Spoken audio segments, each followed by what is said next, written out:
रो रहे क्यों आप? मैं हूँ, मेरे बच्चे भी नहीं है। मैं हूँ ना, मैं आपका बच्चा हूँ, मैं आपका बेटा हूँ। और क्या गिल्ली हो आप? ठीक है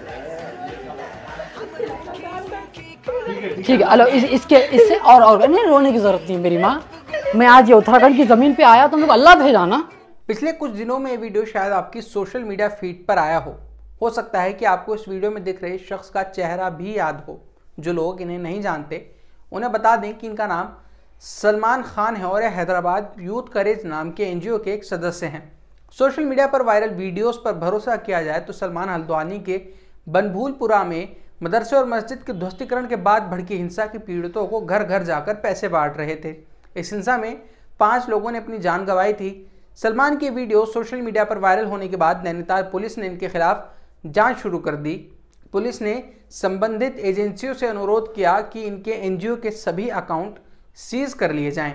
अपनी सबसे हालिया वीडियो में सलमान एक बैग में नोटों के कई बंडल भरते हुए दिख रहे हैं। उनकी कई ऐसी वीडियोस भी सामने आई हैं जिनमें उन्होंने हिंसा के पीड़ितों को पैसे दिए हैं। सलमान ने इंस्टाग्राम पर जो वीडियो साझा की हैं उनमें उन्होंने दावा किया है कि वो हल्द्वानी हिंसा में तबाह होने वाले परिवारों की मदद कर रहे हैं। अपनी इंस्टाग्राम स्टोरी पर उन्होंने एक QR कोड भी साझा किया है और लोगों से हल्द्वानी हिंसा के पीड़ितों के लिए आर्थिक मदद भेजने की अपील की है। वीडियोस हैदराबाद यूथ करेज के सोशल मीडिया पेज पर भी साझा की गई हैं। जब इन सब वीडियोस पर नैनीताल पुलिस की नज़र पड़ी तो पुलिस ने जांच शुरू कर दी। नैनीताल पुलिस ने एक बयान जारी कर कहा, सोशल मीडिया पर एक वीडियो वायरल हो रहा है जिसमें एक युवक बनभूलपुरा इलाके में लोगों के बीच पैसे बांट रहा है।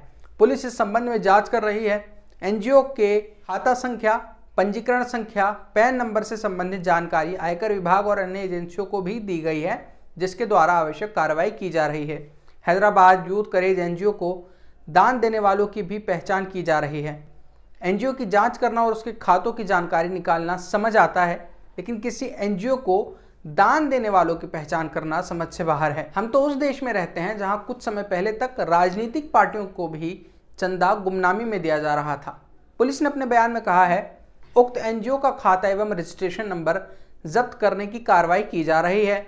अवैध रूप से पैसे लेने वाले, दंगाइयों का समर्थन करने वाले, तथ्यों को तोड़ मरोड़ कर पेश करने वाले और सोशल मीडिया पर भ्रामक तथ्य पोस्ट करने वालों पर कार्रवाई की जाएगी। इसलिए सभी से अनुरोध है कि ऐसे एनजीओ को किसी भी तरह का दान ना दें। यहाँ ध्यान देने वाली बात है कि पुलिस ने दंगाइयों का जिक्र किया है। क्या नैनीताल पुलिस मानती है कि सलमान सिर्फ दंगाइयों की मदद कर रहा है या फिर बनभूलपुरा का हर मुस्लिम परिवार दंगाई है?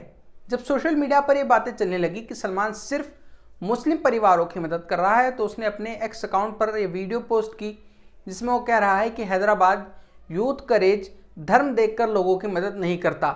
वीडियो के कैप्शन में लिखा है, कुछ मीडिया हमको लेकर हिंदू मुस्लिम कर रहा है, उनके लिए यह मुंहतोड़ जवाब। नैनीताल पुलिस ने भारतीय एयरपोर्ट प्राधिकरण से पत्र लिखकर पूछा है कि एक शख्स इतना सारा कैश लेकर राज्य में कैसे घुस गया। हम अपने दर्शकों को ये भी बताना चाहते हैं कि सलमान को इससे पहले कोविड महामारी के दौरान भी कथित फ्रॉड के मामलों में गिरफ्तार किया जा चुका है।